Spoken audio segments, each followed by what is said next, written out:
All right. Hello, everyone. My name is Bernd, and today is day 5 of Advent of Code. Today's puzzle was a bit of more bit difficult one, in my opinion, both in terms of the parsing as well as in the solving the problem itself. So let's get into it. So we have one of those problems where we map one thing to the next, and to the next, and to the next, and so on. So in particular, for this problem, we will start with a list of seeds. And then we have these different maps. So we map seed numbers to soil numbers and soil numbers to fertilizer numbers and so on. And these few tuples give us how we map seed numbers to soil numbers. So the first line tells us that seed number 98 is mapped to soil number 50. And this 2 at the end tells us that this is true not just for 98, but for two consecutive numbers. So we have that both 98 maps to 50, but also 99 maps to 51. Similarly, the second line, I guess, tells us that we map seed number 50 to soil number 52, and that's true for 48 consecutive numbers. So also 51 to 53, 52 to 54, and so on. Yeah, and then in the end, we map all the values to location numbers. And we're interested in, for these four seed numbers, what are the corresponding location numbers, and the resolution will just be the smallest location number. So let's have a look how we can do this in Python. Of course, we need to be able to read the input by reading the file and splitting into lines. And then for the parsing, we will consider the seeds, which will just be a list of integer. And then we also consider a category map. So this data class decorator just creates an initializer which has these three arguments and puts the corresponding attributes in the class. So what we have the category name, which will be a string. We have the next category, will also be a string, and we have the list of those tuples that we just saw in the input. With this, we can also directly define how to apply such a category map to a specific value. So in particular, we we go through all these map tuples, and each map tuple will be the toIndex, where it maps to, the index where it maps from, and the length. And then the tuple is relevant for the particular value if the from index, or if the value is at least as big as the from index, and at the same time the value is smaller than the from index plus the length. So it's in this interval that's described by the map tuple.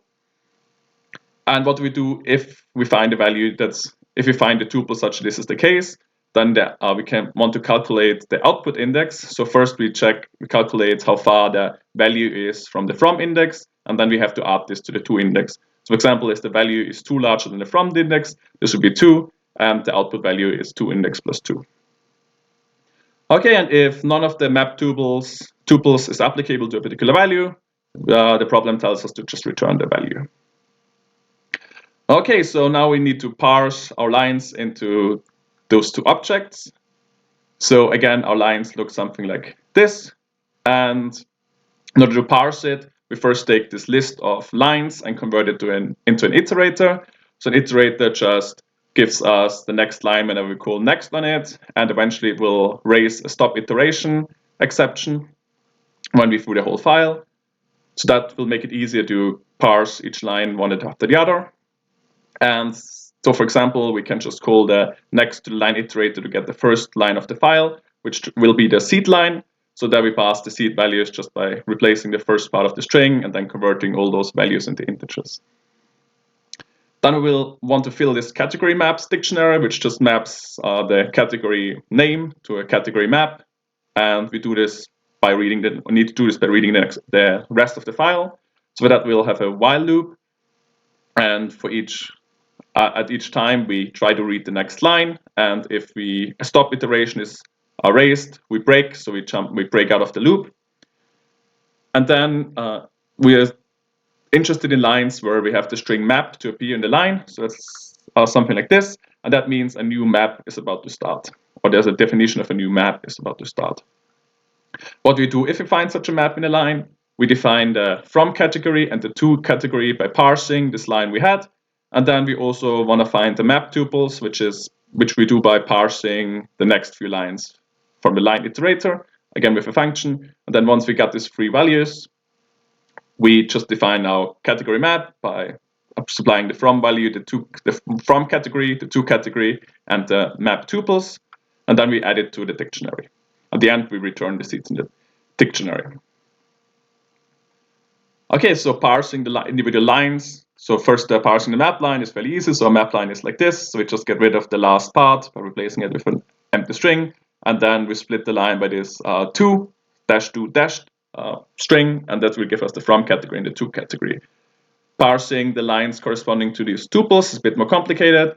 So we know that whenever we call this function in the line iterator, the last line we will have returned is a line such as this. So we know the next line will be like one of those tuples. So again, we can go through the line iterator, and this while loop will get out of either when there's a stop iteration raised, so we're at the end of the file, or if the next line is an empty line, which means we're done parsing one of the particular map and we going into to the next map. Okay, and so then while none of those things is raised, we just have to parse these kind of lines, which is fairly easy. Again, we split the line by the space character and convert all three values into integers. And that will give us a list of those map tuples, which will consist of a to index, a from index, and a length. Okay, so again, the parsing was a bit more complicated, so we should probably test it. So in particular, we can test it on the first 8 lines of the test input, which looks something like this. So we got the seeds line and then 2 maps defined. And when we parse those lines, what we want to check is that the list of seeds is correctly parsed. Then we have 2 category maps. One of them is the seed map. And for the seed map, the category is seed. The next category is soil. And the map tuples should be these 2 tuples. Similarly, for the soil category map, the category name is soil, the next category is fertilizer, and in this case we only have 1 tuple which is equal to that. And yes, it turned out that worked out. So with this we can try to solve the whole problem. Now we know that parsing probably works. So to solve the problem, we first get the seeds and the category maps by parsing the lines. And then we want to go and find all the locations corresponding to the seeds. So we iterate for the seeds, and then for each seed, we call this function getLocation from seed. And then we store all the locations, and our solution will just be the minimum of those locations.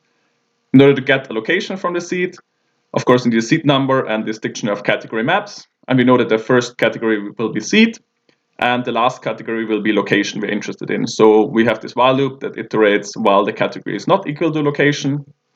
And our current value will start with the seed number. And then at each step, we get the corresponding category map. And then we apply this category map to the value to get a new value. And that new value will also want the corresponding category, will just be the property next category on the category map. And that will give us the value at the end. And yeah, so as I said before, then this will give us the location, and the closest location will be a solution. So we can also test this on the test input. That looks good. So we can also run it on the real input, and it also turns out it gives us the right solution. For part 2, it turns out the mapping still works the same, but the seeds that we have as an input slightly change.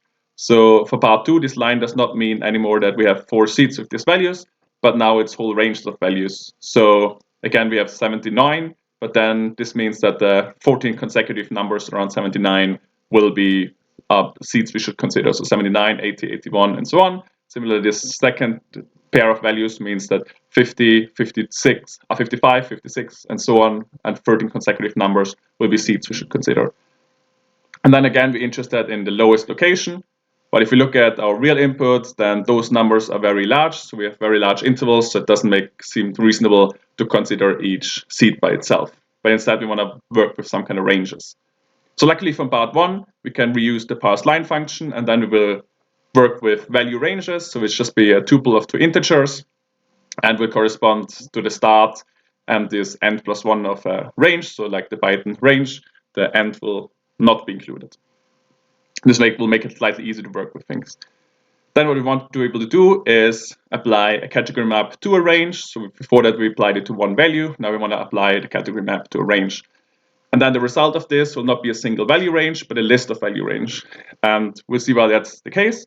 So particularly, suppose we have a value range like this, and this is the range corresponding to a particular map tuple. then the output will consist of 3 different value ranges. So this first part will map to one value range. Then the second part will map to another value range corresponding to this map tuple. And then the last range will again map to some other value range. So that's why we need a list of value ranges. And so what we will do is we split this whole value range corresponding to those map tuples, or the ranges corresponding to those map tuples, and then apply the category map on those smaller ranges. So how do we split? Essentially, we want to split at all the S and all the T's from the map tuples. So we get all the starts we can easily get, and all the ends similarly by considering the start index and adding the length. And then we have this all starts and ends.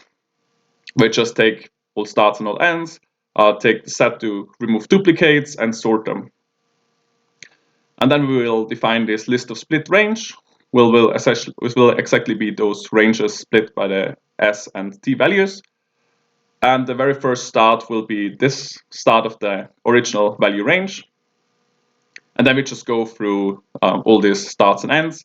If the V is outside the value range, it's essentially irrelevant, or if it coincides with the start or if the end of the value range is also irrelevant. Otherwise, it will be a point at which we need to split the original input range, and in particular, the split range will just go from the next start we defined earlier to this V start or end, whatever it is. And yet then we append to the split ranges, we append these tuples corresponding to this range, and then the new start will just be at the current position. So we set it to V, and then we iterate through, and importantly at the end, so we still need to add then this last value range to the list of split ranges. So we can just do this by the start will be the next start, or the last next start from the loop, and the end will be corresponding to the end of the value range. Okay, so the nice thing is now once we split the input value range into these smaller ranges, we know that each of those will just be, in order to map one of those, we only need to consider a single tuple from the category map. So we'll essentially map a range to another range. And so in order to find out where something maps to, we don't even need to apply something to the whole range. We can just apply something to the start, and that will tell us everything that we need to know. So essentially go through those split ranges, and then the new start will just be, we can find it out by applying the category map to the old start. And then the length we can also calculate easily as T minus S, and then the new end will just be the new start plus the length. And then we append the corresponding range then to the new ranges and return that. So this function allows us to apply a category map to a value range and get a list of value range that corresponds to the old value range as an output. With this, we can solve the problem, or this will help us to solve the problem. So again, we can parse the lines to get the category maps. This time, it's not the seeds itself, but the seed data. And then we will need to construct the seed intervals, but just going through it. And then every other value in the seed data list will be a start value, and the next one will be the length of a particular interval. So we just add that to the seed interval, where the start will be the start, and the end will be the start plus the length. Then we will convert these seed intervals into location intervals by calling this particular function, and then the closest location will be can figure that out by for every single interval, the smallest value will be the start value. So the minimum location will just be the minimum over all starting values. Okay, how we get a location? So how we get the location numbers from the seed numbers, in particular when the seed numbers are a list of intervals. So what we do with the first category will be seed, and then we know again the last category will be location, and we start with the intervals. Our current intervals at the start will be equal to the seed intervals, and then the correct category map we get from the category maps dictionary, and then we try to construct this list of all new intervals by just going through all the old intervals, using this function to convert each single interval to a list of new intervals, and then extend this all new interval list by all these new intervals. And then at the end of each iterationer, we set the intervals to the new intervals and the category to the next category. And at the end, this function should give us all the intervals which correspond to the location. And this will allow us to solve the problem. So let's run a little test on the test input. That looks good. So we can also run the program on the real input, and it also gives us the right solution. All right, that was it for day 5. I hope you enjoyed today's puzzle. Best of luck in the future, and see you around.